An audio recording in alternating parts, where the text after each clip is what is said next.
Je suis dans un coin d'Afrique au Sénégal. Je suis dans un coin d'Afrique au Sénégal. Le pays de la teranga, manam l'hospitalité. Bonsoir à tous et bienvenue sur ce plateau spécial. Le Sénégal célèbre aujourd'hui le 61e anniversaire de son accession à la souveraineté internationale. Pour en parler ce soir, je suis accompagnée de Sidela Nimane et d'El Hadj Lebon. Ensemble, nous allons raconter, visiter, compter et même goûter ce beau pays. Bonsoir Sidela. Bonsoir Mireille, bonsoir El Hadj et bonsoir chers téléspectateurs. Bienvenue sur notre plateau spécial 4 avril, indépendance du Sénégal. El Hadj Lebon, salam alaikum. Malikum salam, excellent Tidjamou, comme on dit chez nous. Soyez les bienvenus. Donc merci. Voilà, à Mireille et à Sidela. Donc voilà, pour fêter notre indépendance, notre 61e indépendance. Oui, et il faut dire que ça se fête et c'est ce que nous allons faire ce soir sur ce plateau. Nous allons donc parler de culture du Sénégal, nous parlerons des hommes qui ont marqué l'indépendance, nous parlerons également de mode et puis nous allons également, nous avons recueilli comme ça les avis des populations par rapport à cette fête d'indépendance. Et lorsqu'on parle d'indépendance, lorsqu'on parle d'un pays, il y a bien sûr l'hymne national qui identifie le pays. Bien sûr, cet hymne national qui a été écrit par notre Léopold Sédar Senghor et mis en musique par Herbert Pepper. Donc voilà, l'hymne national qui parle beaucoup, qui représente vraiment le Sénégal. Chapeau à notre défunt président poète Léopold Sédar Senghor. Et nous allons justement écouter cet hymne national et en parler. Voilà l'hymne national, le lion rouge qu'on écoute souvent dans les grands rassemblements, les grandes manifestations. Et lorsque par exemple les lions de la Teranga jouent, c'est l'hymne national qui retentit, c'est le drapeau qu'on voit. C'est important justement l'hymne national. C'est très important, d'où par exemple même culturellement et traditionnellement, quand on allait en guerre ou quoi que ce soit, il y avait ce qu'on appelle les griots qui allaient chanter pour pouvoir donner beaucoup plus de force aux guerriers et aux rois et tout le monde. Donc à la place de ça, on a cet hymne national qui représente vraiment le Sénégal, qui parle du travail, qui parle de cette sorte d'ouverture, qui parle de l'accueil, mais qui parle de cette sorte de courage et l'esprit guerrier d'un Sénégalais. Donc vraiment, comme j'ai dit tout à l'heure, c'est l'hymne national qui peint vraiment le Sénégal. Et chapeau. Le lion rouge en fait. Le lion rouge, oui. Pour dire que oui, c'est le lion de la Teranga, mais ça peut être rouge. Oui. Et se mettre face à tout le monde comme avec nos équipes nationaux, nos équipes nationales du moins, et tout ce qui suit après. Et qui commence avec Nyopeti Lensen Kora. Ah oui, ça c'est la musique. C'est-à-dire, pourquoi cet instrument? Parce que, rappelez-vous, le défunt président est un homme de culture, est un homme traditionnel et un homme qui a toujours combattu pour mettre la culture au devant de la scène, notamment avec notre premier festival des arts nègres qui s'est déroulé à Dakar. Donc, il ne pouvait pas écrire ces sortes de vers sans pour autant mettre en valeur la culture et les instruments traditionnels dont le kora. Et puis on voit aussi lorsqu'on parle de lion rouge, le rouge Sidela, c'est quand même une couleur qui est très importante au Sénégal, qu'on retrouve dans beaucoup de choses. On parle également de la garde rouge. Oui, le rouge dans notre drapeau, le rouge dans la vue, symbolise tout simplement les martyrs. Ça peut symboliser les martyrs, ça peut symboliser le sang de ces Sénégalais qu'on a versé pour des causes nobles. Donc le rouge est toujours présent dans notre drapeau, dans notre hymne national. Donc voilà, cela veut dire qu'on pense toujours à nos martyrs, à nos héros qui sont partis pour des causes nobles. Pour des causes nobles, et nous restons justement dans ce mot noblesse et nous vous invitons à suivre, nous allons suivre ensemble un clip de Gorgui Ndiaye Ndao Rabine. Gorgui Ndiaye Ndao Rabine de Rufisque. Voilà, Gorgui Ndiaye. Alors, Gorgui Ndiaye Ndao Rabine, indépendance. Oui, on est avec Gorgui Ndiaye, un enfant de Rufisque, un enfant lébou. On ne peut pas parler de Dakar, on ne peut pas parler du Sénégal sans pour autant parler de cette communauté qu'on appelle la communauté autochtone de Dakar. Donc voilà, quand il a fait ce qu'on appelle le Ndaurabin, qui se danse avec le Goumbé, qui est vraiment un élément extraordinaire, qui représente tout ce qui est événement. Quand on a quand on a des mariages, quand on a des baptêmes, quand on a même, quand on veut même faire des fêtes, le Ndaurabin et le Goumbé est toujours présent dans la ville lébou. Donc Gorgui Ndiaye, qui est du groupe Atlantique de Rufisque, oui. Donc voilà, qui est un lébou, qui est aussi un artiste, hein, qui est aussi, il a fait beaucoup de théâtre. Je connais à travers son claviste Maléfaï, qui est de Rufisque. Donc voilà, donc le Ndaurabin, vous avez bien choisi les éléments, Mireille. Ben, bien choisi. Comme je suis, enfin, on dit que je ressemble à une lébou. Oui. Donc, je ne sais pas si c'est vrai. Que je ressemble à... En fait, bon, lorsqu'on me voit, on voit une lébou. Et certainement même surnommé Fatou. Tu as vu, c'est de là quand ils sont arrivés le matin. Fatou et puis Kumba aussi, que j'ai fait. Oui, bien sûr, parce que vu l'accoutrement, vous savez, il y a une tradition d'élégance, d'accoutrement chez les lébous. On ne peut pas ne pas parler des takosan de Ndar. Parce que les lébous sont plus concentrés entre Saint-Louis, qui est Ndar aussi, oui. En Wolof, c'est l'autre nom de Saint-Louis. Il y a Dakar, il y a Kayar, il y a Yoff, il y a Touab Dialaou, il y a pas mal de contrées lébous, mais ce qui était plus important pour les femmes, c'est les takusan. Après la troisième prière de la journée, les femmes, après avoir préparé tout ce qui était à faire dans la cuisine, s'habillaient de manière vraiment élégante pour accueillir leurs hommes. Et ceux qui n'en ont pas, c'est pour sûrement chercher un homme. Ah, d'accord. Donc voilà, et ça aussi c'est depuis les signares, ouais, qui étaient comme ça, oui. Au moment de Takusan et sur les balcons avec, oui, avec cette élégance, donc voilà, que ce soit à Gorée ou bien à Saint-Louis. Donc Ndaurabin, si je comprends bien, c'est un genre musical? C'est un genre musical et on le danse avec le Goumbé. Le Goumbé, c'est la danse. Ndaurabin, c'est cette sorte de rythme musical qui est vraiment des lébous. Des lébous, c'est les pêcheurs. Donc voilà, qu'on utilise vraiment partout dans les événements. Il y a même un événement qui est extraordinaire, qui parlera de beauté, c'est les panals. Ici au Sénégal, quand quelque chose est très beau, on dit que c'est panal. Panal, c'était une sorte de pirogue qui était bien ornée et bien sculptée avec des lumières et tout, qui sortait lors des grands événements des lébous.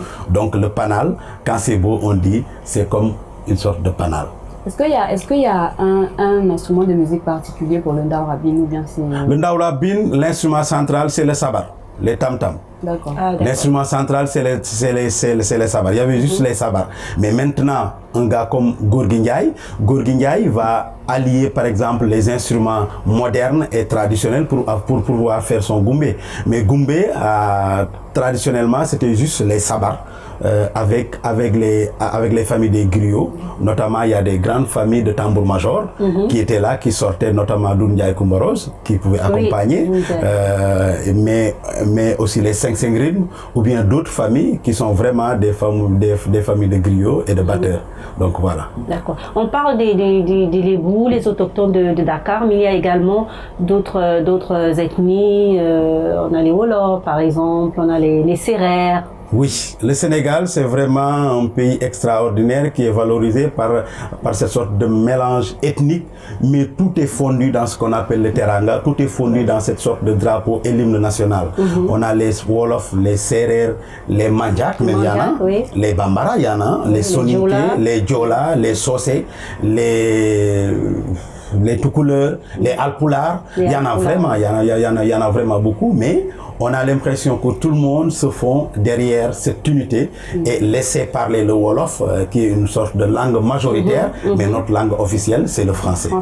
Donc voilà. Et lorsqu'on parle des ethnies, on a parlé de Saint-Louis, on a parlé de Dakar.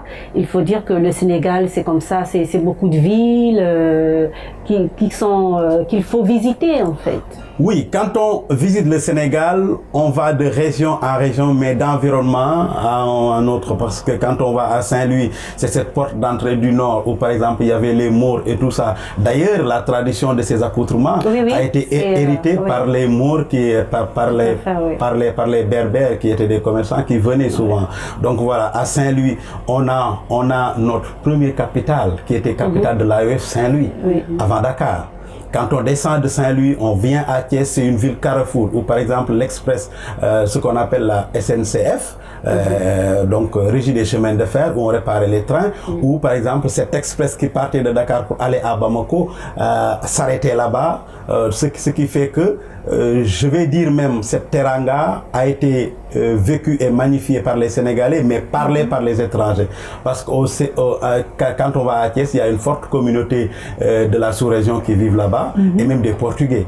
Donc quand on vient à Dakar, dans les quartiers qu'on a à Dakar, à part Médina, qui est le premier quartier de Dakar, qui était un premier quartier populaire, avec tout ce qu'il y a comme culture, avec les Youssou N'Dour, les Guèye Faye, ils sont nés là-bas, c'est vraiment des quartiers culturels. Mais il y a aussi Baobab, qui était un quartier des fonctionnaires. Le quartier des fonctionnaires qui réunissait des Portugais et tout. Jusqu'à présent, quand tu vas là-bas, il y a des Cap-Verdiens et tout.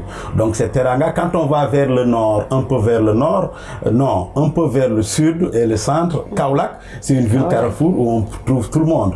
Quand on va à Ziguinchor et en Casamance aussi, c'est une ville qui est très bien ouverte. Donc quand on voyage à travers le Sénégal, on n'oublie pas le bassin arachidier, c'est à Kaolack. Donc voilà, c'est vraiment un pays extraordinaire avec tout ce qu'il y a dedans. Ça c'est une belle visite. Alors El Hadj Leboun, on veut visiter Dakar. Dakar. Vous connaissez bien Dakar?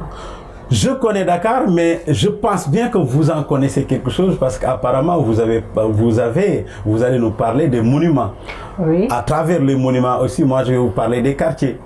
Parce que Dakar, moi je le divise en 4 parties. Il y a cette partie administrative et industrielle qui est entre la place de l'Indépendance et vers Anne et tout ça, où il y a le port, où il y a tout ce qui est administratif, tout ce qui est économique, tout ce qui est industriel. Donc voilà, le palais même est là-bas. Oui, la place et de l'autre côté, oui bien sûr, la place de l'Indépendance. Et de l'autre côté, on a Médina, le premier quartier de Dakar, qui date d'il y a très longtemps, et qui est un quartier non seulement culturel, mais un quartier populaire, où on trouvait tout ce qui est griot, tout ce qui est culture. Je vous ai dit que notre fameux Youssou N'Dour national est né là-bas. Guèye Faye, les 5 Sengrin, il y a pas mal de choses qui sont là-bas, El Hadj Mansour Mbaye et autres.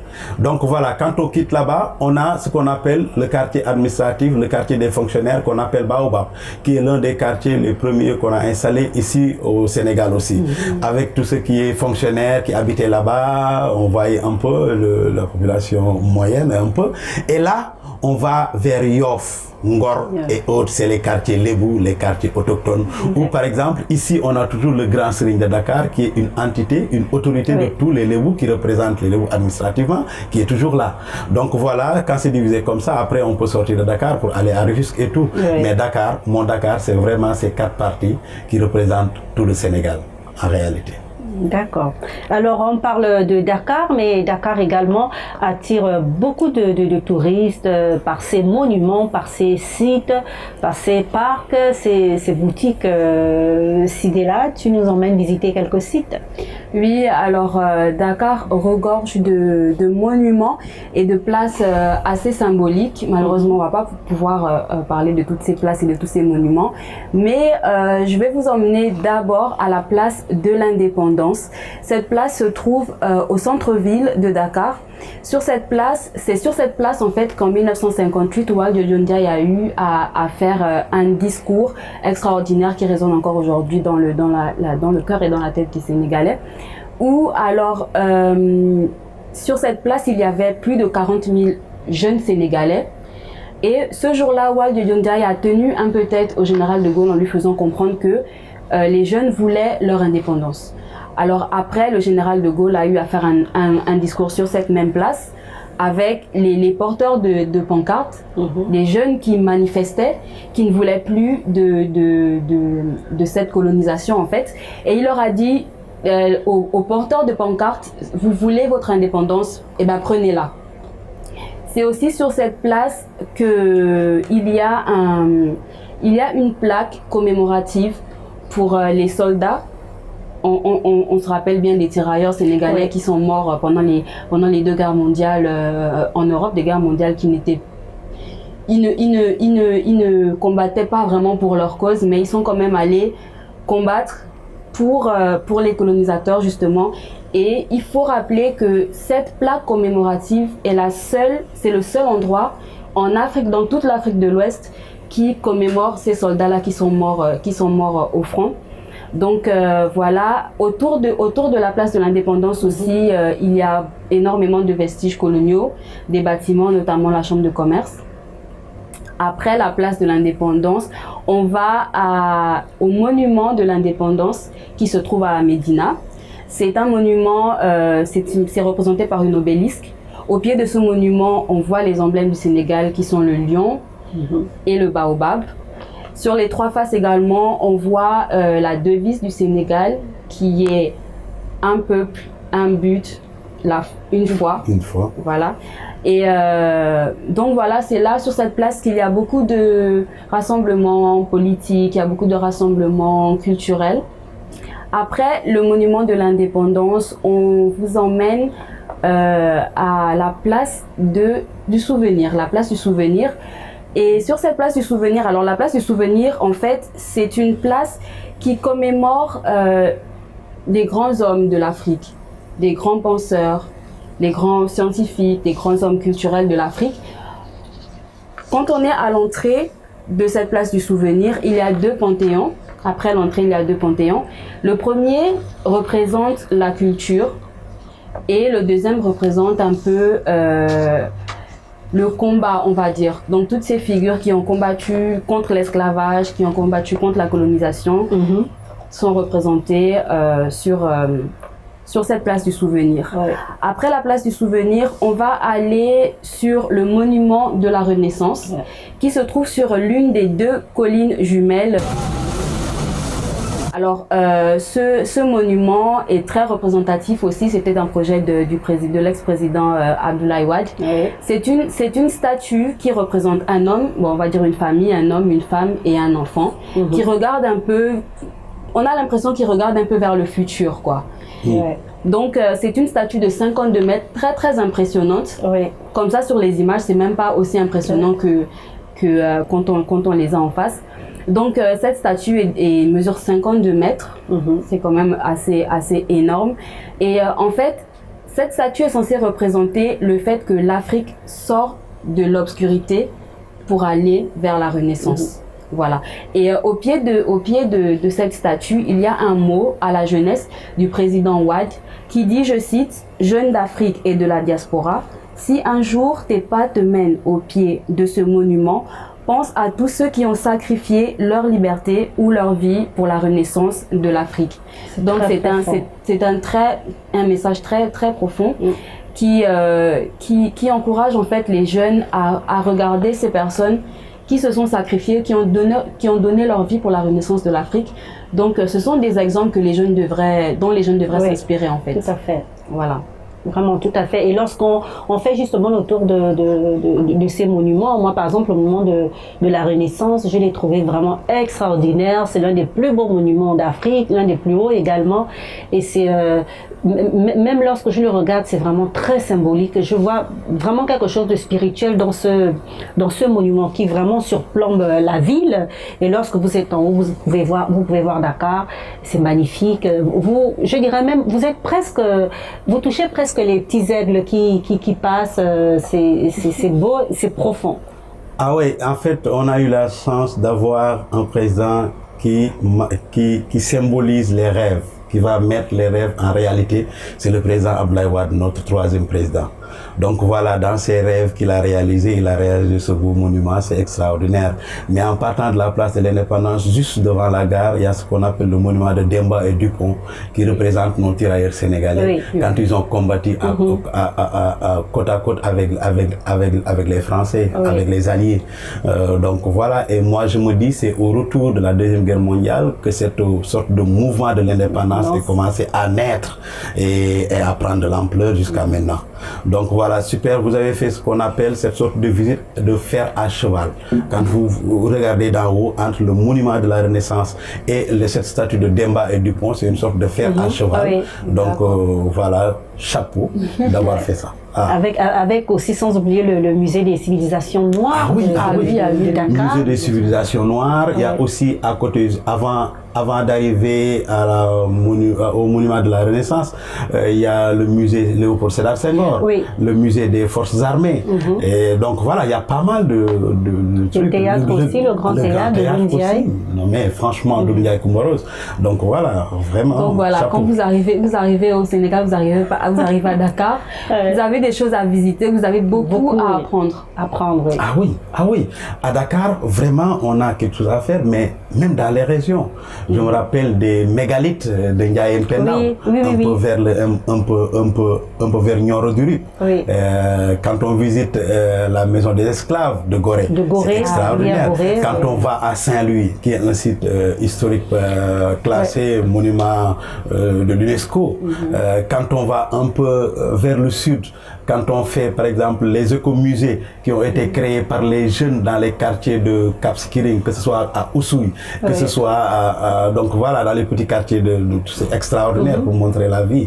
Donc aussi voilà. Le lac Rose aussi. Le lac Rose, ça c'est merveilleux. Mais aussi, moi je vous invite à aller à Soumbédioune.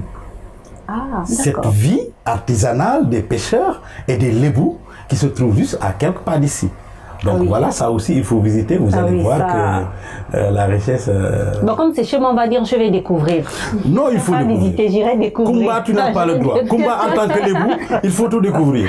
Oui, c'est ce qu'on va. C'est là aussi, il faut que tu sois lébou ou wolof ou sérère. En tout cas, moi, je verrais une sorte de sérère, peut-être.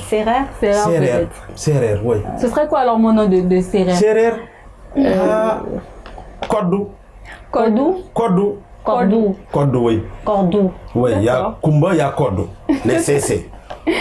Donc voilà. D'accord. Donc tu es sérère aujourd'hui. Tu es sérère, oui. Je suis sérère. Tu es sérère. Aussi, j'aime beaucoup aussi les sérères aussi comme ethnie en fait. Ils ont une belle culture. Par exemple, de danser comme ça sur une natte. Et les gestes sont très majestueux, j'adore ça. Vous savez, ici au Sénégal, l'ethnie qui n'est pas trop conservatrice, c'est les Wolofs.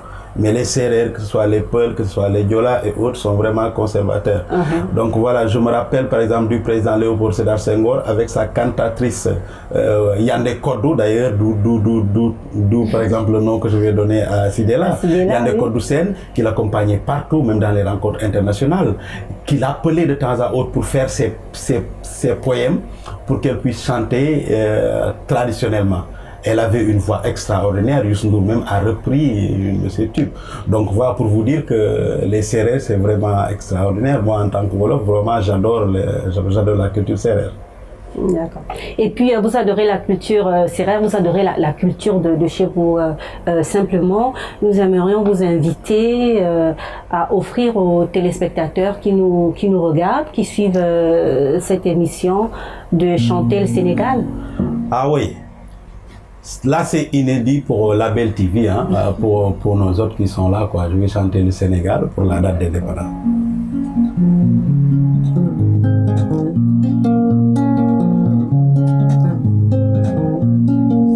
Je suis dans un coin d'Afrique au Sénégal. Je suis dans un coin d'Afrique au Sénégal. Le pays de la Teranga, manam l'hospitalité.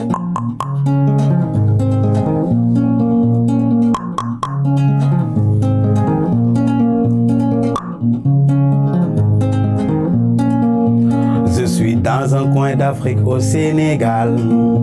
Je suis dans un coin d'Afrique au Sénégal. Le pays de la Teranga, manam l'hospitalité. Abou Maïssa, Abou Maïssa. Abou Maïssa, sunu Sénégal yaye. Sunu société yëngatu na sunu société yëngatu na nanu am fayda boole ca fula jéem a respecté sunu Sénégal oh Sénégal mon Sénégal. Je suis dans un coin d'Afrique au Sénégal, le pays de la teranga, manam l'hospitalité. Voilà pour tout le Sénégal, pour fêter notre indépendance et pour accueillir Kumba et Kodou, quoi, désormais. Merci, Jeff. Merci. Alors, nous allons continuer. Nous avons chanté le Sénégal, nous avons visité le Sénégal et nous allons nous revêtir comme ça du Sénégal. Ça, nous allons parler de mode et nous allons dans quelques instants recevoir Penda Silalo. Elle a rencontré donc Oumoussi, costumière, styliste, créatrice de bijoux, décoratrice, l'un des grands noms de la mode sénégalaise, je dirais même internationale. Et donc nous allons parler avec elle du boubou et des créateurs sénégalais. Je salue tous les gens qui regardent cette émission et au bord du fleuve Sénégal. Le boubou est arrivé avec la religion en fait. Quand la religion est arrivée, c'est là où le boubou est arrivé. Et quand les premiers les premiers tissus sont arrivés, les gens utilisaient ça d'une manière très spéciale pour ne pas gaspiller le tissu. Déjà, on ne le mettait pas très long, on laissait juste après au-dessus avant le cheville pour pouvoir prier avec. Et en même temps, on ne découpait pas le cou pour jeter le morceau parce que c'est un gaspillage. Il déchirait le milieu et il le mettait. C'est pour ça qu'il y a un V devant et V derrière. Quand on regarde les anciens dessins et tout ça, il y a toujours un V devant et un V derrière pour ne pas gaspiller le tissu. Le reste, on le reliait comme ça à la main avec une aiguille et pour pouvoir le porter. Le boubou était comme un vélo dans une maison et à chaque fois que quelqu'un devait prier, porter le boubou et si la personne devait sortir, mettre le boubou. Sinon, les gens ils mettaient que des écorches et des choses comme ça. Mais c'est la religion qui a amené en fait le boubou. C'était du coton simple, la malicane très simple ou du percal très simple. C'est du coton, pur coton que les gens utilisaient. Et plus les gens voyageaient vers les pays arabes, les tissus arrivaient et les tenues, etc. Ça s'augmentait, etc. Jusqu'à ce que les gens ont commencé maintenant à styliser le boubou, à en faire quelque chose d'apparat. Au début, c'était les hommes qui les faisaient. Et après, les femmes, on leur mettait que des drapés. Parce que c'est ça que la religion a demandé, les molefeurs, les drapés, le mouchoir sur la tête et mettre les deux pagnes. Il y en a, ils mettent un pagne, ils mettent le deuxième pagne pour se couvrir, pour pouvoir prier, un mouchoir sur la tête, etc. Mais après, les gens ont commencé à rénover, à innover, à façonner, jusqu'à ce que le boubou a eu une particularité très spéciale de chaque pays. Le met à sa façon, à sa manière. Je me suis approchée des grandes personnes en fait, pour connaître un peu l'histoire. Et quand on m'a appris toute l'histoire qui est très longue, là on résume seulement, et j'ai commencé à reconstituer tout ce qui est costume de roi et reine d'Afrique. Parce que moi j'étais très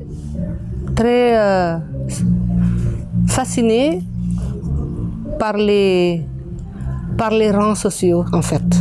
Dire qu'il y a des castes et qu'il y a telle personne qui doit mettre ça et d'autres ne mettent pas ça. Alors moi, je posais des questions et connaître maintenant l'histoire, pourquoi il y a des rois, pourquoi il y a des reines, pourquoi les autres sont castés, les autres ne le sont pas. De toute façon, dans la religion, tout le monde est pareil. C'est-à-dire les gens sont nés égaux et pareils. C'est la société et les gens, les mentalités qui ont amené les histoires de caste qui les ont mis là. Mais les gens ne sont pas nés avec. Alors tout nous a rejoints en fait. Et maintenant, quand on va vers le Fouta Toro, les boubous, ils ne traînent pas beaucoup parce qu'il c'est les dunes de sable et tout ça. Et on le porte pour pouvoir prier en fait. faire ses prières parce qu'un boubou qui traîne ne peut pas prier. Et quand on arrive maintenant vers le nord beaucoup, c'est-à-dire vers Saint-Louis et consorts, le boubou est devenu une chose élégante. Enfin, par exemple, il faut amidonner, il faut valoriser parce que la percale, c'était du percale. Hein. Il faut l'atteindre avec l'indigo, faire des bachas, les bleus ciel et les indigos et consorts, donner des couleurs pour pouvoir un peu casser le blanc du percale en fait.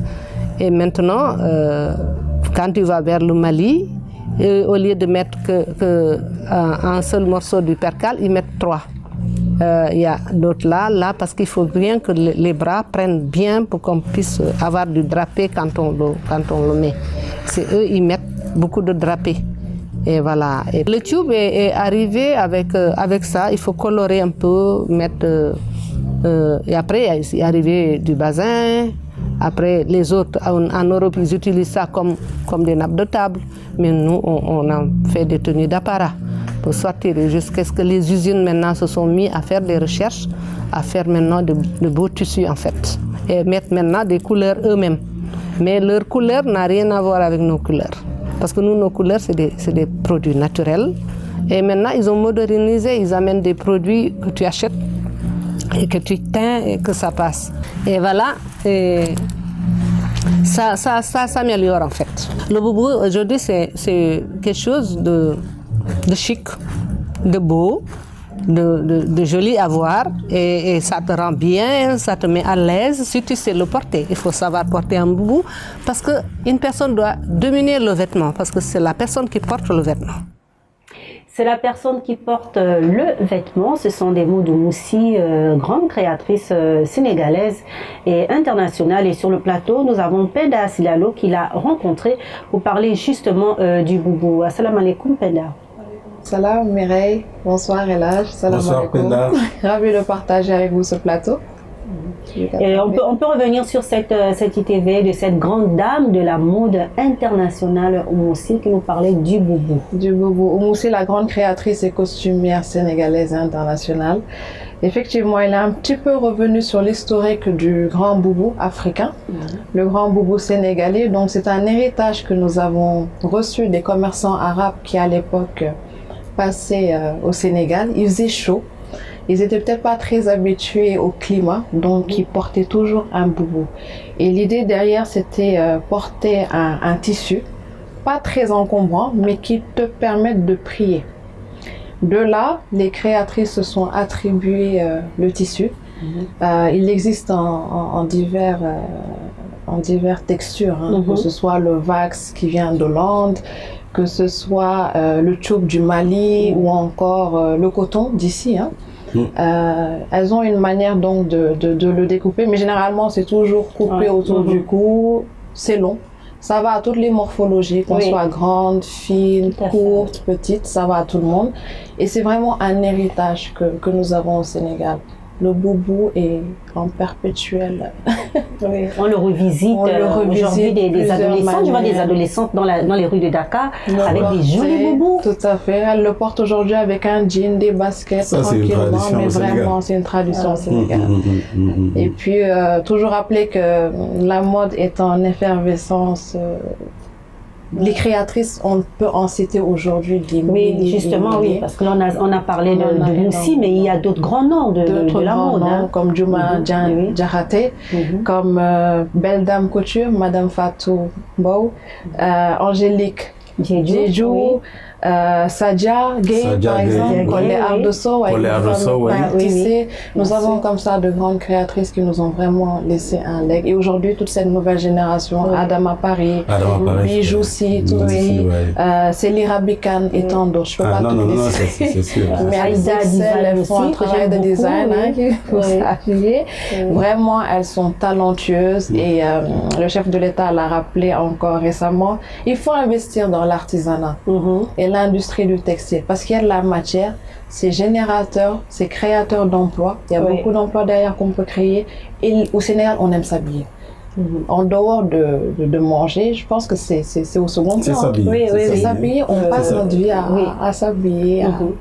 Vraiment, c'est culturel. Et puis ce qui est bien, c'est que même dans ce côté textile, mode et habillement, il y a ce côté Made in Africa dont on parle de plus en plus aujourd'hui. Alors lorsqu'on parle de Made in Africa, est-ce juste un slogan, est-ce juste une manière de faire ou un effort de mode?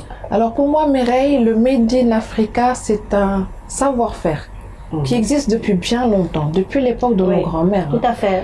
Elles étaient aussi très couture. Elles avaient ce métier, ce savoir-faire.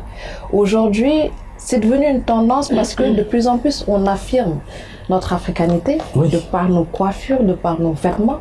Aujourd'hui, on affirme l'africanité, on valorise vraiment ce qu'on sait faire de mieux. Et la mode, encore une fois, c'est ce qu'on sait faire de mieux. Dakar est devenu carrément une capitale de la mode. Beaucoup de gens viennent s'habiller ici, on exporte de plus en plus. On est bien placé géographiquement, beaucoup d'événements.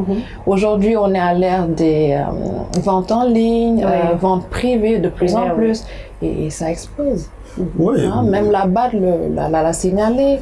L'industrie du textile aujourd'hui peut nous permettre de faire des chiffres d'affaires de plus de 15 milliards dans les 5 prochaines années. Je ne sais pas si donc c'est très porteur en fait. C'est très porteur. Donc vraiment, oui, allons vers l'industrie du textile.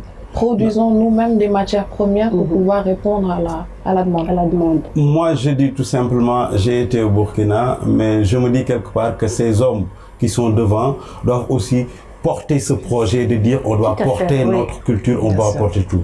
Parce que si, par exemple, au niveau du Burkina, le Faso d'Anfani a une sorte d'ampleur comme ça, le président même, il s'habille comme ça. Mais quand on parle de ce discours-là, il faut qu'on le porte aussi. Il faut qu'on montre l'exemple, que par exemple, permettre à ces couturiers et tout ça. Parce que traditionnellement, nous, on a notre pagne, le seroudunk qu'on offre, par exemple, quand il y avait naissance ou quoi que ce soit. Nous, nos grands-mères en avaient. Et à chaque fois, quand on portait même l'enfant derrière, il fallait mettre cette sorte de pagne dessus. Et ça, c'est fait par des vieux qui vont le faire, mais qui vont passer une semaine à faire une sorte... faire un pagne avec le truc comme ça, artisanal. Est-ce qu'ils ne peuvent pas essayer d'aller vers eux, d'industrialiser ça et de sortir ça et d'avoir une sorte de mode? Mais je pense bien qu'au Sénégal, on a des tailleurs qui sont extraordinaires, qui peuvent te faire tout ce qui se passe. Mais est-ce qu'on a par exemple ce sorte de tissu qui vient de chez nous, qu'on a valorisé pour le faire, et pourtant on produit du coton, on a des gens de l'artisanat, ils sont vraiment ingénieurs et tout ça. Mais derrière, je dis tout simplement, les autorités, c'est bien de faire l'appel, mais d'aller au front en premier et de porter notre culture. Ça, c'est le mot que les boules demandent à tout le monde, et moi je le fais. D'être les premiers ambassadeurs. D'être les premiers ambassadeurs, voilà quoi. Moi je suis allé voir le tailleur du président du Burkina. Là où il fait ses tenues. Parce que lui, il habite toujours dans son quartier, hein, il n'a pas déménagé. Il met souvent son façon d'Anfani, en fait. Le façon d'Anfani, il le met. Donc voilà, je dis tout simplement, ça c'est un coup de pouce pour aider notre artisanat à aller de l'avant. Et la tradition en fait perdure lorsqu'on la porte, c'est-à-dire porter, et lorsqu'on la porte dans le sens la porter quelque part. Bien sûr. C'est-à-dire lorsque vous portez chez vous, ok, c'est vos traditions, mais lorsque vous allez à l'étranger ou quelque part que vous portez et que vous la portez, ça c'est génial en fait, et ça va perdurer. Porter sa culture, c'est s'identifier à sa culture. Il n'y a pas 56 solutions. L'enfant qui est né au fin fond du Sénégal, qui a vu que ses parents s'habillent en haillons, il va s'habiller en haillons de la meilleure façon possible.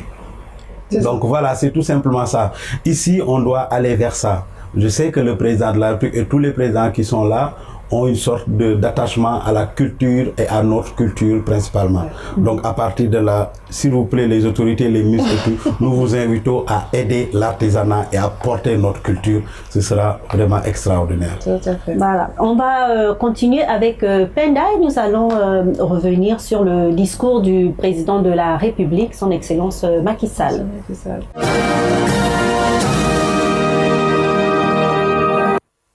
Mes chers compatriotes, je suis heureux de m'adresser à vous à l'occasion de la célébration demain, 4 avril 2021, du 68e anniversaire de l'indépendance de notre pays. À chacune et à chacun de vous, j'adresse mes chaleureuses félicitations.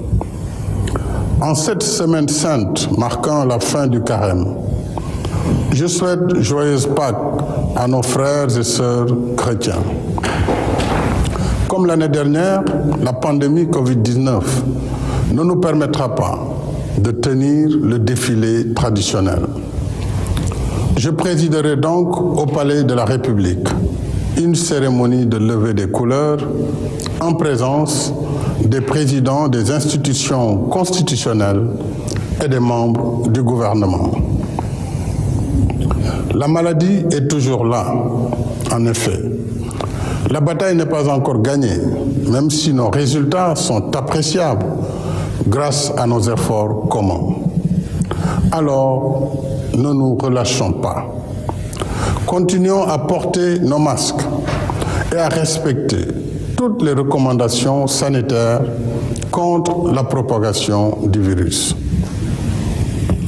Je réitère une fois de plus notre reconnaissance à notre corps médical et paramédical, ainsi qu'au personnel de soutien pour leur dévouement dans la lutte contre la pandémie et le bon déroulement de la campagne de vaccination, comme en témoigne l'adhésion massive de la population.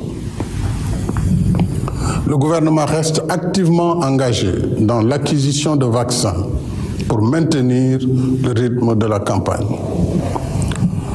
Mes chers compatriotes, au nom de la nation, je redis à nos anciens combattants nos sentiments de respect et d'affection.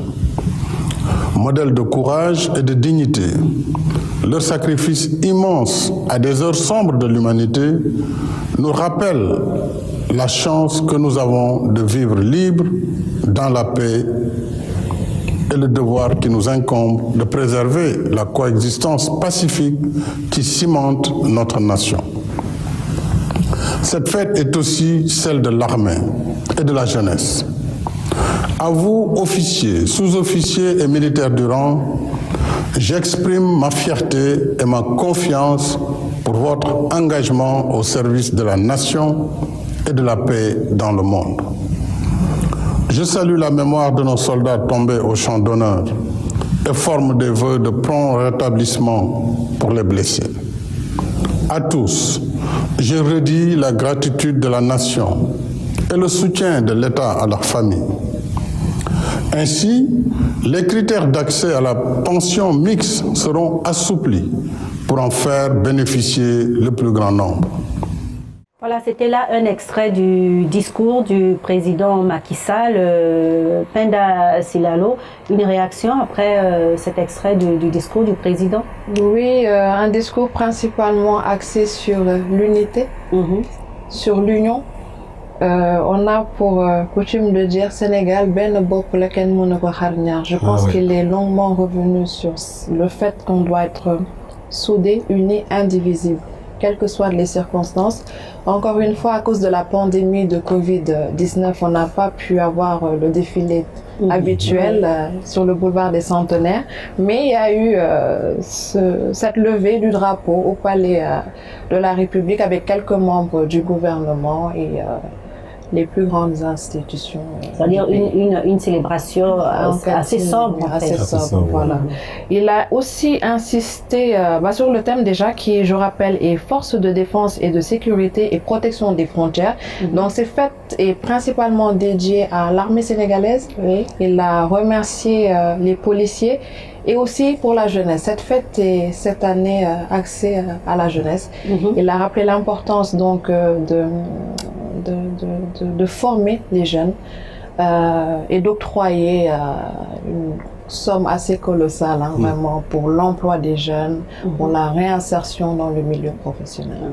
Il a parlé de près de 450 milliards voilà, pour la jeunesse sénégalaise. Pour la jeunesse sénégalaise. De toute façon, moi je dis que c'est une constance de la part de son Excellence le président Macky Sall de parler de la cohésion et surtout de la jeunesse, parce que Penda, vous n'oubliez pas que si c'était pas Covid, c'est jumelé avec la semaine de la jeunesse. Tout à fait. Qui était sur une semaine. On fait le tour du Sénégal avec un thème bien défini pour mettre en avant la jeunesse. Donc je dis tout simplement, il est toujours constant dans ce qu'il dit, dans ses discours, appeler à la cohésion, à l'unité et proposer des solutions pour que le Sénégal puisse aller de l'avant. Vraiment, félicitations au président. Bon, et félicitations à tout le Sénégal, comme on dit, quoi, parce que c'est la fête d'indépendance de tous les Sénégalais, mais plus particulièrement, comme elle a bien dit, les forces armées qui ont combattu, qui ont maintenu cette indépendance et cette cohésion du peuple sénégalais. Voilà. Penda, on va se retrouver un peu plus tard. On parlera de gastronomie avec toi. On va rappeler Sidela pour continuer l'émission. Par contre, nous allons vous proposer, à vous, chers téléspectateurs, une musique. On parle de Positive Black Soul, de Gla. Alors, les bonnes, que signifie de Gla? De Gla. Cela veut dire c'est vrai. C'est de Gla. De Gla, oui.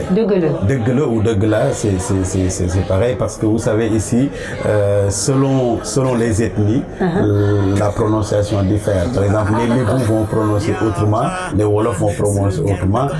Quand tu entends un Lébou parler le Wolof, tu as l'impression, si tu ne connais pas, que c'est une autre langue. Mais non, c'est toujours le Wolof, mais parlé à la source Lébou.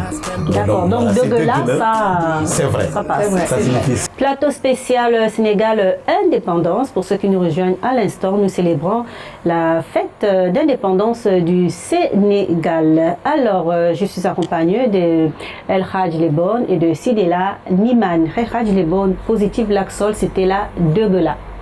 Degla qui signifie c'est vrai, Positive Black Soul, l'un des fers de lance du rap sénégalais. Donc voilà, le groupe Positive Black Soul, notamment avec Awadi et Degeti, donc voilà, qui sont toujours là, vraiment fiers de les voir et qui sont toujours là pour la jeunesse parce que c'est un groupe, notamment Awadi, qui a son studio Sankara, qui fait pas mal de choses pour les jeunes talents et tout ça. Et cette ouverture dans l'Afrique et partout ailleurs. Donc c'est des vrais frères de lance, fers de lance du rap sénégalais et chapeau à ce groupe qui vit toujours.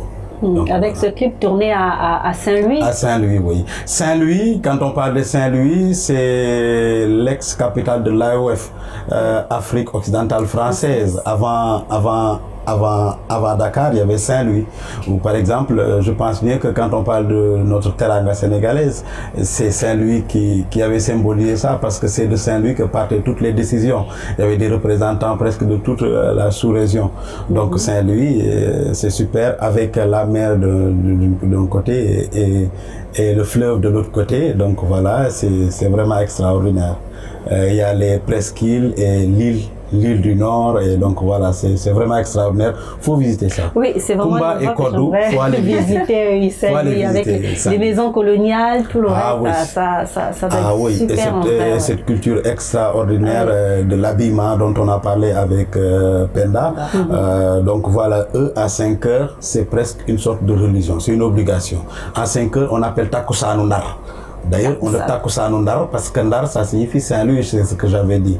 Donc voilà. Vraiment à 5 heures, toutes les femmes étaient vraiment extraordinaires et ça prépare très bien pour accueillir aussi les maris ou bien le futur mari. 5 heures du matin, waouh. Non, 17 heures.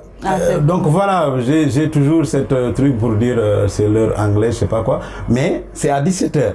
Après la deuxième prière, quand on a fini d'aller au marché très tôt le matin, on va très tôt le matin au marché, Kumbangay Dougi marché, pour aller acheter et venir préparer à midi et commencer à préparer parce qu'il y a ce qu'on appelle quand tu prépares le soir, tu commences d'abord, tu fais tout et après tu arrêtes ça, tu suspends ça, à 17h tu te prépares et quand tu vas finir, ce sera juste la terminaison. Et là, tu seras tellement belle et tellement ravissante pour accueillir ton homme. Donc, c'était ça le Takusan de Ndar et tout le monde doit sortir, se mettre devant sa maison ou bien sur les balcons ou se balader un peu.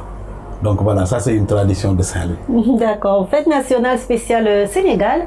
Nous allons parler du drapeau du Sénégal avec ses 3 couleurs, le vert, le jaune et le rouge. Et puis l'étoile, c'est un drapeau, il faut le dire, qui a comme ça ces 3 couleurs qui sont d'ailleurs des couleurs bien africaines avec des significations particulières, El Hadjibo. Oui, on a notre drapeau vert, jaune, rouge, vert qui signifie tout simplement toute cette verdure, toute cette cette faune et flore, le jaune qui symbolise la richesse, par exemple l'or, ou bien quand le mil arrive à maturité, cette couleur un peu de la savane, et le rouge aussi qui symbolise le sang versé par nos martyrs et nos héros qui sont combattus pour l'indépendance et pour le Sénégal, et l'étoile au milieu qui signifie... L'étoile, c'est l'ouverture du Sénégal aux 5 continents, mais c'est également, lorsqu'on parle de l'étoile, c'est également, ça symbolise le ciel, donc les valeurs spirituelles. Non mais vraiment, franchement, tu es devenue une Sénégalaise, quoi, chapeau, quoi. Kumba, vraiment, adjugé. Et il y a voilà. beaucoup de... On a oublié par contre le rouge. Le rouge, c'est le sang versé. J'en ai parlé tout à l'heure. C'est le sang versé, par exemple, les sortes de sacrifices de nos héros et de nos martyrs et qui sont combattus pour le Sénégal. Donc pour le Sénégal de manière générale, depuis même bien avant l'indépendance. Donc voilà, le rouge, ça symbolise le sang versé. Et j'ai remarqué depuis le début de l'émission, lorsqu'on parle du Sénégal, lorsqu'on parle des symboles du Sénégal, il y a beaucoup justement le combat qui revient. Oui. Il y a le combat qui revient, il y a le courage qui revient, mais il y a aussi une dimension spirituelle qui revient, c'est-à-dire des valeurs spirituelles. Lorsque Sidela parlait du monument de la Renaissance, c'était ça, une famille tournée vers le ciel, qui regarde vers le ciel. Il y a beaucoup cette notion de ciel, cette notion de combat, cette notion de cohésion, d'unité lorsqu'on parle du Sénégal. Oui, le Sénégal, un peuple qui a ce qu'on appelle un système communautaire. Oui. La famille signifie beaucoup de choses. Oui, oui. C'est l'un des pays où tu ne vas pas voir des professionnels de psychologie ou bien de bureaux d'études parce que ce rôle-là est joué par la famille. Ce rôle-là est joué par la famille, la présence de la famille, mais aussi la spiritualité. Depuis qu'on est animiste, on reste toujours animiste, mais aussi il y a cette religion qui est toujours présente. Donc que ce soit la religion musulmane ou bien la religion chrétienne. Donc, et cette symbiose entre les deux religions, j'en profite pour en parler, vraiment chapeau à nos leaders, à nos ancêtres qui ont pu travailler ça pour que cette cohésion vive ici au Sénégal, parce que ailleurs peut-être c'est à l'origine de pas mal de guerres ou par exemple de troubles, mais ici au Sénégal, ce qu'on appelle le dialogue interreligieux, c'est vraiment extraordinaire. Oui, fait, oui. Donc je dis chapeau à ça et que vive ça, par exemple aujourd'hui même c'est Pâques, c'est la date de l'indépendance en même temps. En même temps. Donc voilà, le président en parlait, a fait un grand clin d'œil à toute cette communauté chrétienne qui fête Pâques.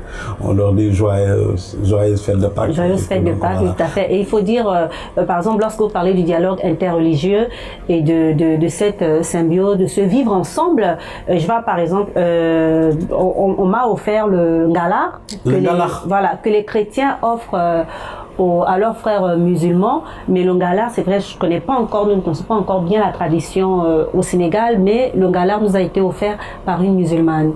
Voilà, en fait, ce qui est bien, c'est qu'il y a des fêtes qui sont purement musulmanes. Oui.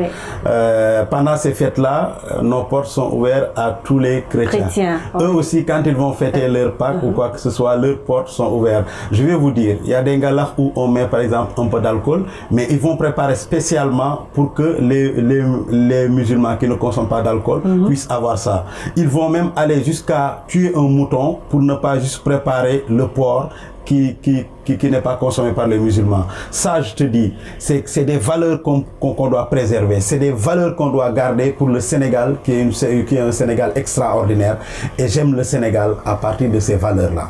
Oui, ce sont des valeurs, on va dire, je dirais, cardinales, fédérales. Et ça se retrouve même dans l'histoire même du pays, parce que nous avons parlé du drapeau du Sénégal, mais lorsqu'on voit ce drapeau, ça nous ramène quelque part à la Fédération du Mali. Fédération du Mali, bien sûr, parce que cette sorte de voyage, cette sorte de travel pour l'indépendance n'a pas commencé, n'est pas juste daté en 1960. On se rappelle, après la Deuxième Guerre mondiale, en 1946, c'était les premiers prémices quand ils se sont rendus compte qu'on peut être côte à côte avec les Européens, être courageux, mourir comme eux, pleurer comme eux, se battre comme eux pour les libérer. Donc au retour, il y avait les premières manifestations. Donc d'où l'Union française qui a été proclamée pour pouvoir avoir une autre vision. Et après, ça va jusqu'à ce qu'on appelle la loi cadre de 1956 pour aboutir en 1960 à la date d'indépendance. Je vous dis, mes amis, le 4, c'est l'accord qui a été signé en France, mais le 20 juin 1960, c'est la date effective où par exemple les actes ont été posés ici au Sénégal. Donc voilà, c'est tout un cheminement qui nous a amené à ça. Voilà, chapeau à nos ancêtres qui ont pu faire ça. Mais j'aimerais bien souligner quelque chose ici au Sénégal, c'est que le multipartisme a toujours été là. Donc depuis les années 50, on avait déjà le multipartisme avec pas mal d'autres figures, vous allez en parler, de Mamadou Dia, de Abdoulaye Wade, de pas mal d'autres, de Lamine Gueye et notamment d'autres, j'en passe. Donc voilà, pour dire que ça, ils ont pu cultiver ça, le multipartisme. Le Sénégal fait une sorte d'exception d'un pays qui, depuis 1960, a eu ce qu'on appelle des transitions démocratiques parce qu'il y a ce qu'on appelle le multipartisme avant même l'indépendance. Avant même l'indépendance, il faut dire qu'il y a des hommes là qui ont marqué comme ça et qui marquent toujours, lorsqu'on parle de l'indépendance, on évoque certaines grandes figures. Effectivement, Mireille, on évoque certaines grandes figures. On va faire un petit bond en arrière et revenir un petit peu à expliquer comment le Sénégal a accédé à l'indépendance et parler un petit peu de ces acteurs-là de l'indépendance. Nous regardons cet élément. La politique du Sénégal, clairement définie, s'est fixé 3 objectifs qui sont dans l'ordre où elle veut les atteindre. L'indépendance.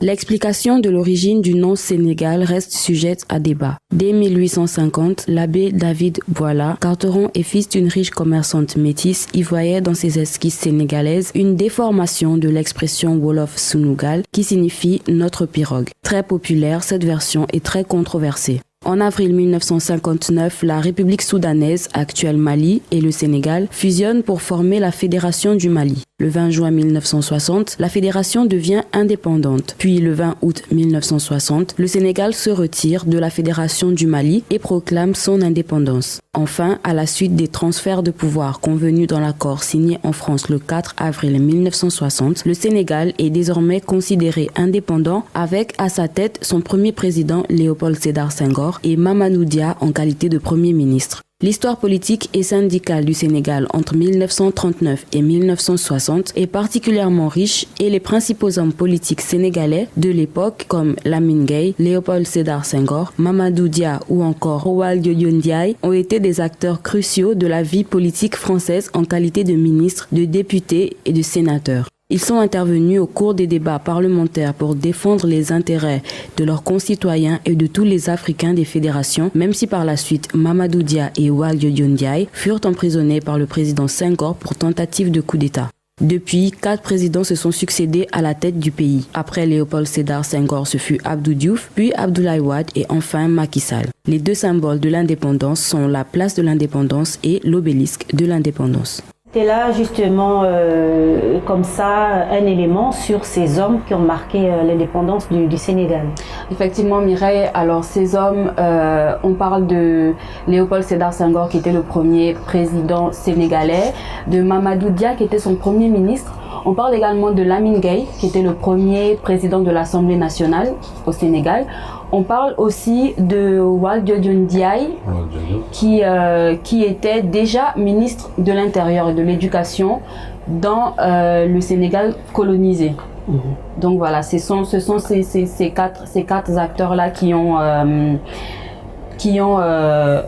contribué en fait à cette accession à l'indépendance là.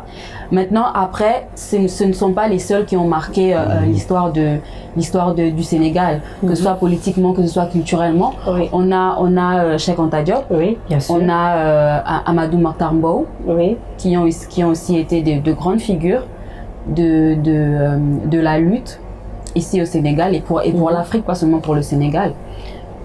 Oui, je dirais tout simplement, Sidera, par exemple, cette transition et cette culture démocratique, on ne peut pas en parler sans pour autant parler de notamment Cheikh Anta Diop et autres. Comme je dis souvent, on ne peut pas écrire du noir sur du noir.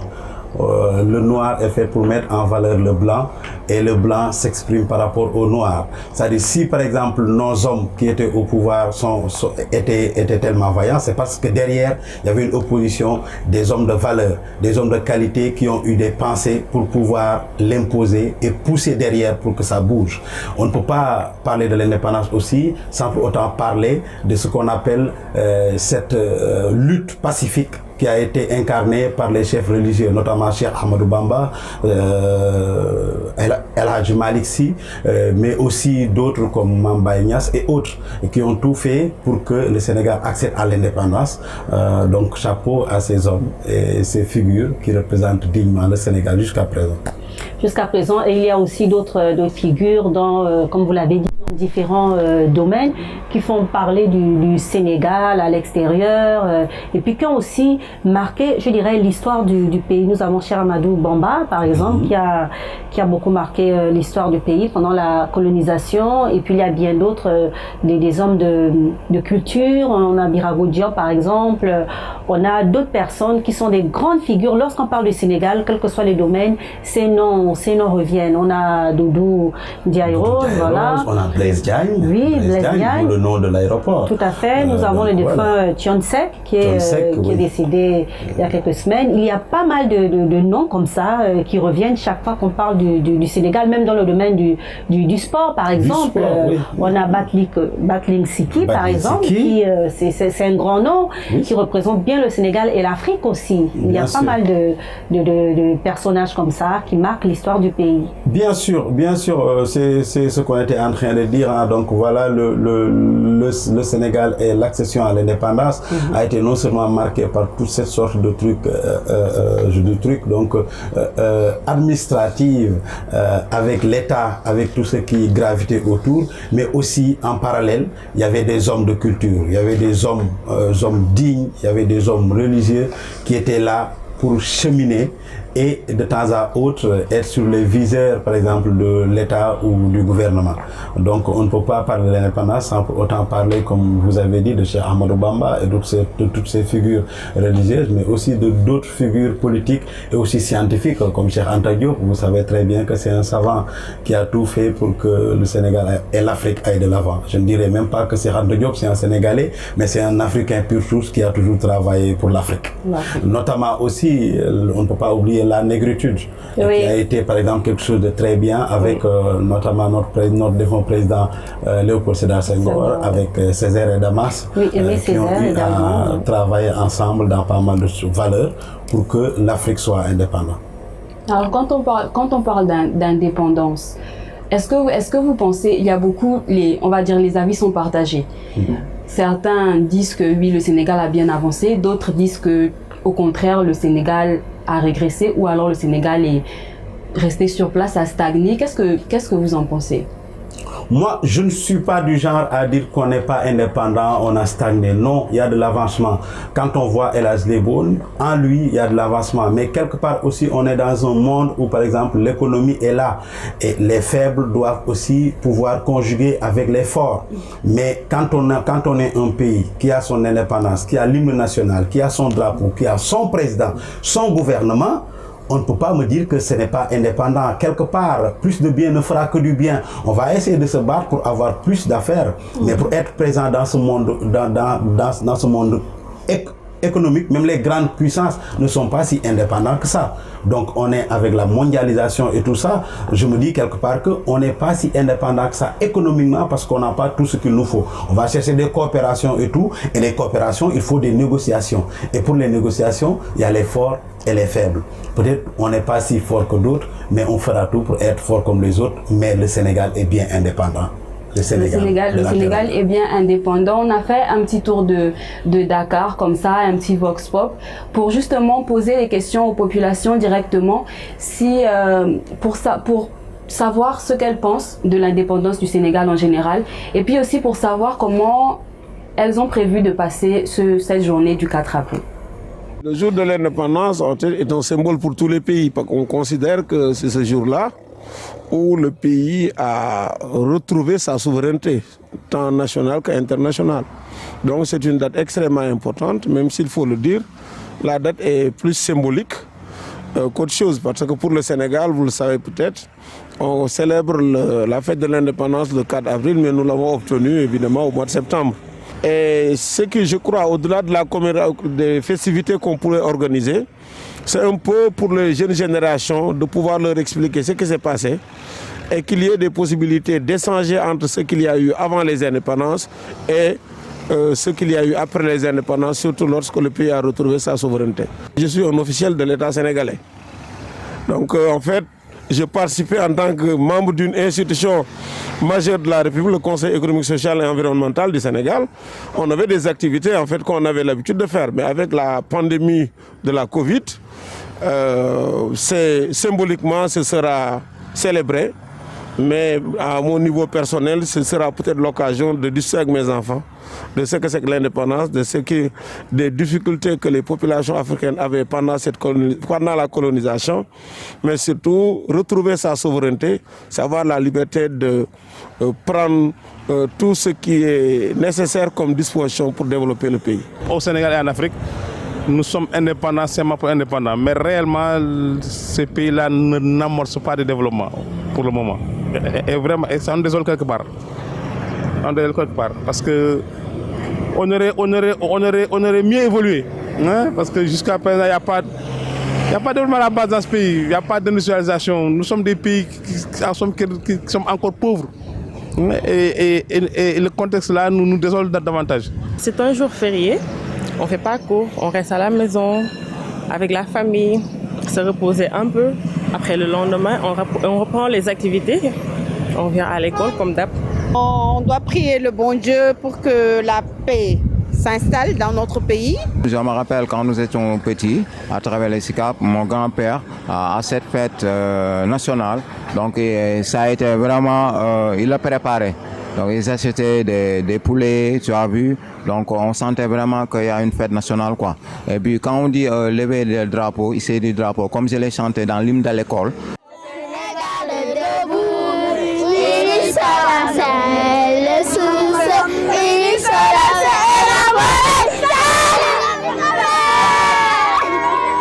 C'est magnifique, magnifique, ces petits sourires comme ça qui chantent. Alors, Hadj Lebon, on va vous inviter pour les téléspectateurs toujours à nous compter le Sénégal, comme ça pendant ce temps, le temps de recevoir Penda Silalo.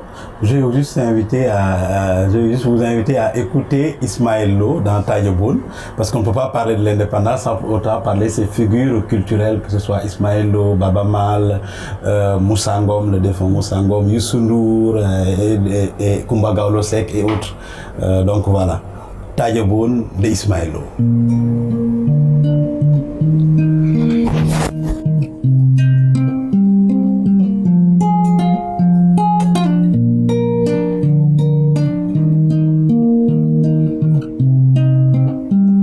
Nita Tadjaboun, Dani Tadjaboun. Nita Tadjaboun, Dani Tadjaboun. Abdou du Jamban, Nyari Malaikala.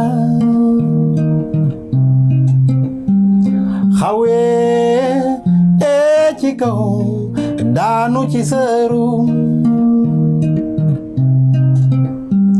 moomu mu ni la ndegam juli ngam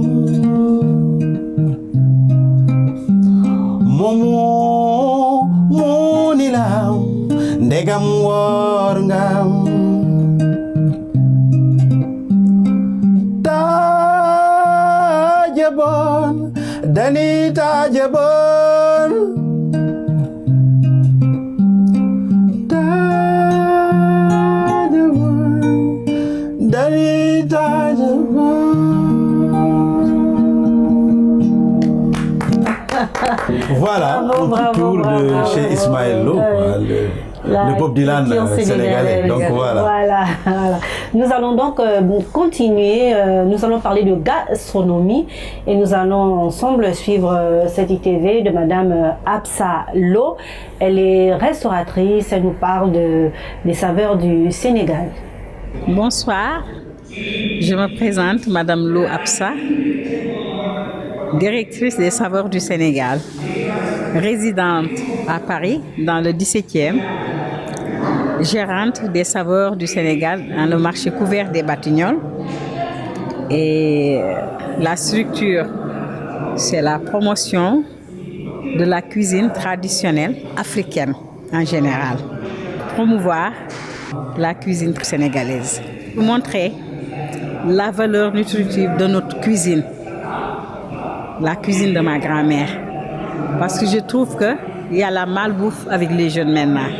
Les hamburgers, les pizzas, on ne critique pas, mais nous avons des vertus. Aujourd'hui, le plat national du Sénégal, le tchèp avec le poisson, avec les diagas comme on dit, le tcherimboum. Le tcherimboum, c'est un couscous avec des épinards, avec la moringa et tout ce qui est les épices du pays. Et ce tcherimboum-là est servi à la francophonie en France, est servi à la mairie de Paris, est servi à l'UNESCO, est servi dans d'autres sites. Et des personnes qui ne connaissent pas, qui viennent découvrir, il faut croire à notre cuisine, il faut croire à nos produits. Parce que quand même, on ne peut pas vivre sans consommer ce qui se cultive chez nous. Parce qu'il faut avoir l'audace de vendre nos produits, les jus locaux, le bissap aujourd'hui, le baobab, et aussi les beignets de mil, tout ce qui est apéro. Nous n'avons pas fait des mini croissants, non. On a fait les beignets, les merveilles de Paris-Dakar. Nous avons fait le couscous de mil en beignet. Nous avons fait aussi des petites croquettes. Tout est fait avec des femmes. Donc il faut booster l'entrepreneuriat féminin, l'artisanat, l'art culinaire. Vous savez, la cuisine est un art. Il faut valoriser l'artisanat culinaire. Et tout le monde n'est pas artiste dans ça. Il faut aimer. Moi, pour faire la cuisine, j'ai la joie de vivre. Je suis épanouie dans ma cuisine. Donc les couleurs, les assaisonnements, les calebasses, et vous avez maintenant, il faut se ressourcer. On ne peut pas se développer sans valoriser notre propre culture. Et la gastronomie, c'est la première culture qui peut se vendre. Là où vous allez, les Chinois nous servent leur salade chinoise. Les Marocains nous servent leur couscous. Hein? Donc, il faudrait que nous-mêmes, nous servons maintenant notre tchèp traditionnel, notre couscous. Et c'est ce qui fait cette force. Mais je pense que beaucoup de Sénégalais qui font ce métier ont peur de vendre ça. Donc, il faut y aller. Si vous proposez quelque chose de soft et traditionnel, ils vont le manger. Ça dépend comment on le présente. On croit à notre culture, on croit à l'Afrique. C'est la seule chose qui peut nous permettre de l'avancer. Surtout, transmettre ça aux jeunes.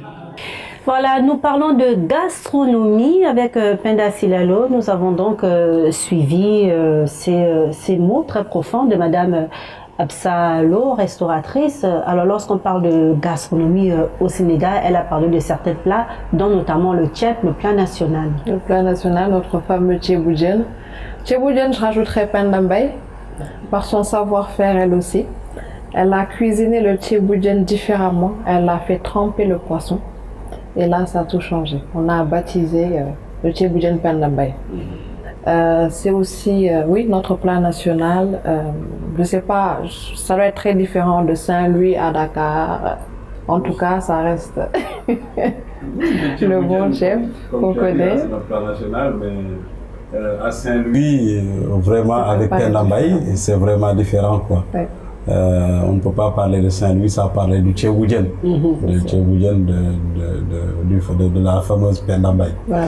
Mais je dis maintenant, le Tchéboudienne, c'est vraiment un plat sénégalais qui représente le Sénégal partout. Ça a été classé patrimoine mondial de l'UNESCO en matière de gastronomie. Donc je dis chapeau. Donc voilà, on a quelque chose qui est à nous, donc qui se prépare dans toutes les grandes rencontres maintenant.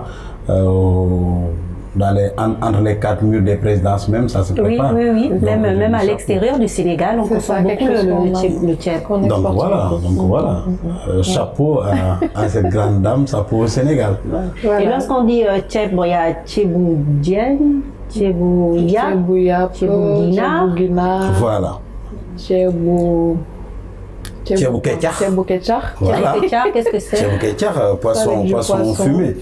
Poisson fumé, oui. En fait, il faut comprendre que tchébou, tchép, ça signifie riz, tchébou, riz-eau. Après, on met riz-eau, poisson, tchébou, djen, riz-eau, riz à la viande. D'accord. Mais le riz tout court, enfin, juste riz, le riz tout court. Tchép, ça signifie tchép. Le riz blanc, c'est tchép. Ou nyankatang, comme elle a dit. Quand c'est préparé, c'est nyankatang. Mais le riz en tant que tel, c'est tchép. Mais quand c'est préparé blanc comme ça, c'est nyankatang. Et nous avons justement aussi sur le plateau certains produits qu'on consomme beaucoup au Sénégal. Nous avons par exemple là des cacahuètes, l'arachide, le pain de change, du mil, donc voilà. Oui. L'arachide, ça va nous amener directement à ce qu'on appelle bassin arachidier. Le Sénégal, pendant très longtemps, était l'un des plus grands exportateurs ou bien producteurs d'arachide. Le pain de change, on ne peut pas parler de pain de change sans pour autant parler du Sénégal. D'ailleurs, l'une de nos emblèmes, c'est le baobab qui produit ça, le pain de change, et on en trouve énormément. Et si vous savez ce qu'il y a comme richesse, plein de vitamines et tout ça. Le mil, on ne peut pas parce que nous on produit particulièrement du mil. Le tchéré aussi, on dit souvent le tchép, mais le tchép c'est presque importé parce que le riz ne vient pas d'ici, même si maintenant on en produit beaucoup. Mais le tchéré, le tchéré bassé, le tchéré bop, voilà, ça vient de sous nos tchéré mboum. Ça c'est vraiment, ça vient de chez nous, c'est traditionnel. Donc voilà, et les cacahuètes, donc toujours présents partout, donc voilà. Ça, c'est vraiment les richesses d'ici. Vous avez mis les dates, j'adore parce que bientôt, on va souhaiter bon courage à tous les musulmans parce que bientôt il y aura le Ramadan. On a mis des dates pour vous, si vous n'en avez pas, venez à Label, qui a bien passé à vous, donc voilà. Donc voilà, et justement, c'est la gastronomie qui permet comme ça de rassembler les familles, comme nous sommes aujourd'hui. Nous sommes rassemblés avec vous, chers téléspectateurs, pour cette fête nationale du Sénégal sur la belle télévision qui s'achève. Et merci à vous de nous avoir suivis. Merci déjà oui, déjà, c'est vrai que ça a passé tellement rapidement. Merci à El Hadj Lebon qui était avec nous, merci à Penda Selalo, et puis nous allons rappeler aussi Sidela Niman pour danser un peu, parce que pour danser un peu, cette émission il faut qu'on continue dans la classe, on ne va pas trop bouger, on va faire comme les signares. Moi je vais chanter tout simplement les Peuls, les Alpulaar, Cheikh Omar Foutiyou Tall, qui a aussi joué ses cordes dans l'indépendance du Sénégal. Donc voilà.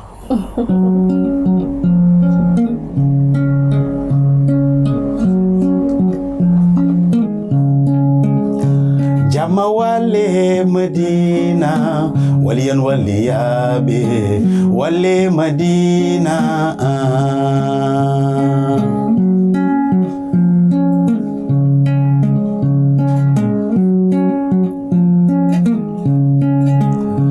Jama wale Medina, waliyan waliyabe, wale Medina.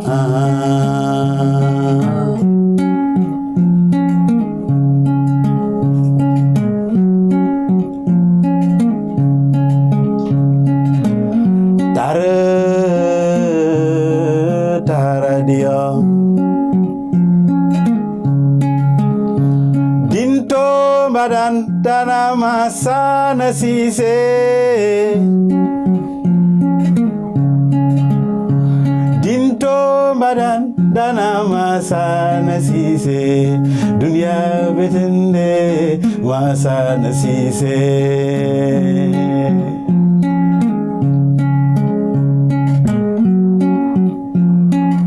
Waouh, Sénégal, le pays de la Teranga, le pays de Léopold Sédar Senghor, de Abdou Diouf, deuxième président, de Abdoulaye Wade, troisième président, et de nos jours, de Macky Sall, son excellence, président de la République actuelle. Le Sénégal, de tous nos héros, de Cheikh Anta Diop, de Blaise Diagne, de Lamine Gueye, de Valdiodio Ndiaye, et de toutes ces figures religieuses, que ce soit Cheikh Ahmadou Bamba, El Hadji Malick Sy, Mame Baye Niass, Mame Limamou Laye et tout autre, Cheikh Omar Foutiyou Tall, que nous chantons. Je dis, soyez les bienvenus au Sénégal. Merci d'avoir été avec nous pour cette fête nationale du Sénégal. Bonsoir et restez avec nous sur les programmes de Label Télévision et Radio. Vous pouvez également nous suivre sur notre site www.labeltelevision.com. Je suis dans un coin d'Afrique au Sénégal, le pays de la Teranga, manam l'hospitalité.